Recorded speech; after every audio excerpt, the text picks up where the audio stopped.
आज हम चर्चा करेंगे रेपो रेट होता क्या है।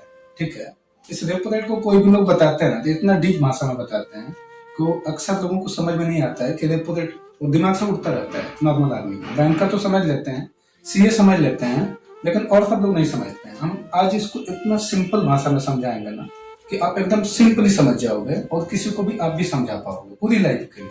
सबसे पहले हम ये समझते हैं रेपो रेट होता क्या है। रेपो रेट होता क्या है? रेपो रेट वो होता है जब हम किसी भी देश का जो सिचुएशन है, जो जीडीपी को प्रभावित करती है, जो अर्थव्यवस्था है, जो इनकम सोर्स ऑफ इनकम है, वो आने वाला थोड़ा कम हो जाता है, उस वक्त उस अर्थव्यवस्था को मैनेज करने के लिए रेपो रेट को बढ़ाया जाता है किसी भी देश की। जब रेपो रेट बढ़ाया जाएगा तो क्या है, इनकम किसको आएगी? गवर्नमेंट को। गवर्नमेंट को इनकम आएगी तो गवर्नमेंट क्या करेगा? सब कुछ फिर रेगुलर कंटिन्यू जारी रखेगा। तो उस चीज को ये रेपो रेट कहते हैं। अब रेपो रेट काम कैसे करते हैं ये समझना है। रेपो रेट क्या होता है? जब भी किसी देश का प्रोडक्शन मीन्स जो भी चीजें बन रही हैं, अगर वो बहुत ज्यादा बन रही है और डिमांड जो है बहुत कम हो रही है, तो उस वक्त क्या है, रेपो रेट घटेगा क्योंकि प्रोडक्शन बहुत ज्यादा हो रहा है, डिमांड कम हो रही है।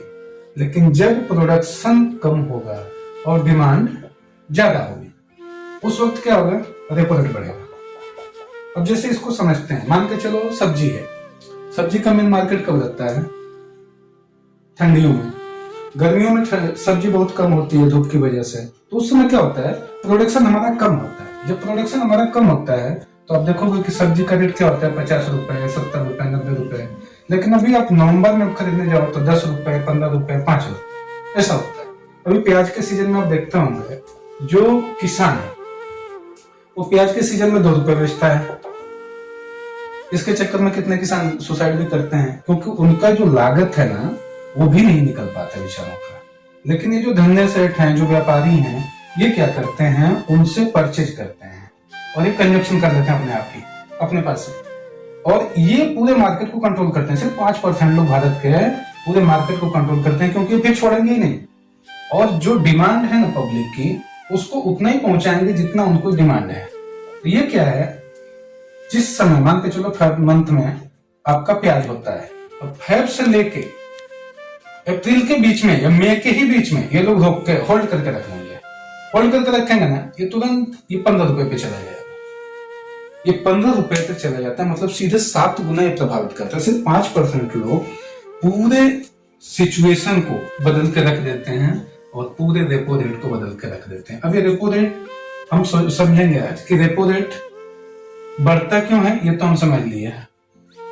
इसको बढ़ाने के बाद एक आम आदमी के पॉकेट पे नुकसान क्या होता है, हम ऐसे समझते हैं। 10 लाख रुपए किसी ने लोन लिया, क्या लिए? 10 लाख रुपए लोन लिया। कितने साल के लिए? 15 साल के लिए। अब 10 लाख रुपए 15 साल के लिए अगर किसी बंदे ने लोन लिया है तो उसका जो ईएमआई आएगा ना, वो कितना आएगा? 8,988 रुपए। 8,988। अब जिसने भी मार्च 2022 में लोन लिया होगा, मान के चलो होम लोन लिया होगा, तो 7% से अगर 15 साल के टेन्योर के लिए लेगा तो 8,788 रुपए 24 पैसे आपकी ईएमआई आएगी। लेकिन अभी आज के डेट में जो ईएमआई है वो कितना आएगी? 10,291 रुपए। यानी कितना बढ़ गई? 1,304 रुपए का डिफरेंस आया। ये क्या आया? डिफरेंस 1,304 रुपए का। डिफरेंस 1,304 रुपए का है, इतना ईएमआई बढ़ गई किसी भी आदमी की। ये क्यों बढ़ी? क्योंकि मार्च में हमारा जो रेपो रेट था वो 4 रुपए था। कितना था? 4%। और अभी क्या है? 6 रुपए 25। अभी क्या है? 6 रुपए 25 पैसे। तो 6 रुपए 25 पैसे अगर हमारा रेपो रेट है, यानी 2 रुपए 25 पैसे बढ़ गया। यानी 7% से जो इन्होंने लोन लिया था, ये कितना हो गया? 9.25। 9.25 यहां से यहां तक जाने में इतना का डिफरेंस हो जाता है। एक महीने का कितना आता है? 1,304 रुपए का। अब 1,304 को 180 यानी 15 साल में 180 मंथ होते हैं। इसमें अगर आप कैलकुलेट करोगे तो आपको डिफरेंस आएगा 2,37,000। कि 2,37,000 एक आदमी देता है रेपो रेट सिर्फ 4 महीने में बढ़ने पे, 6 महीने में बढ़ने पे। रेपो रेट क्यों बढ़ा? क्योंकि जो गवर्नमेंट है अभी इसको होम लोन देना है किसी को। अब क्या है, बन रहे हैं कम घर लेकिन खरीदने वाले ज्यादा हो गए। अब यही रेपो रेट अगर आप बात करोगे लॉकडाउन के दौरान की, तो ये 4% पे था, अभी 6.25 रुपए। क्यों था ये? ऐसे क्यों था? क्योंकि लॉकडाउन में प्रोडक्शन ज्यादा था, डिमांड बिल्कुल कम था, इसलिए रेपो रेट ऐसा था। तो अभी मैं आपसे आशा करता हूं कि आप लोग पूरा रेपो रेट समझ गए होंगे। अब मुझे ये समझाना है आपको कि रेपो रेट को कंट्रोल कौन करता है। रेपो रेट को कंट्रोल कौन करता है? रेपो रेट को जो कंट्रोल करता है ना, वो है आपका RBI. Repo rate control by RBI. और आरबीआई के इसमें जो वो हैं डायरेक्टर, वो क्या है? शशिकांत गुप्ता। और इनको जो अप या डाउन करना होता है उसमें क्या होता है? एमपीसी। एमपीसी एमपीसी क्या होता है? एमपीसी मीन्स आपका होता है मॉनेटरी पॉलिसी कमेटी। एक कमेटी होती है जो ये तय करती है कि बढ़ना चाहिए कि नहीं, उसको मॉनेटरी पॉलिसी कमेटी बोला जाता है। इसमें 6 मेंबर होते हैं। ये 6 मेंबर में से कम 4 मेंबर एग्री होने चाहिए किसी भी चीज को अप्लाई करने के लिए कि आपको बढ़ाना की जरूरत है कि नहीं, कि काम चल जाएगा।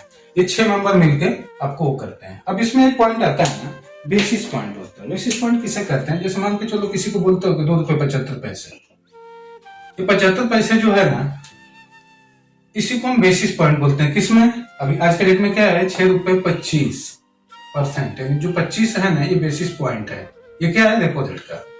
तो 6% 25 बेसिस पॉइंट आज के डेट में चल रहा है। मैं आशा करता हूं कि आप लोगों को पूरा डीपली ये समझ में आ गया होगा। और मेरा ज्यादातर समझाने का मतलब ये था कि जो भी लोग लोन लिए हैं उन पे कितना प्रभाव पड़ता है। एक लोगों पे 2.5 लाख रुपए का, सिर्फ जिसने 10 लाख का लोन लिया है उसको इतना ज्यादा भुगतान करना पड़ता है रेपो रेट का। तो इस चीज को आपको जानकारी हो गई होगी और आशा करता हूं कि आपको अगर किसी भी प्रकार की लोन की जरूरत होगी तो आप हमारे यहाँ कॉल करेंगे। हमारे यहाँ से आपको सुविधा सब कुछ प्रोवाइड की जाएगी ऑल इंडिया लेवल पर। थैंक यू, धन्यवाद।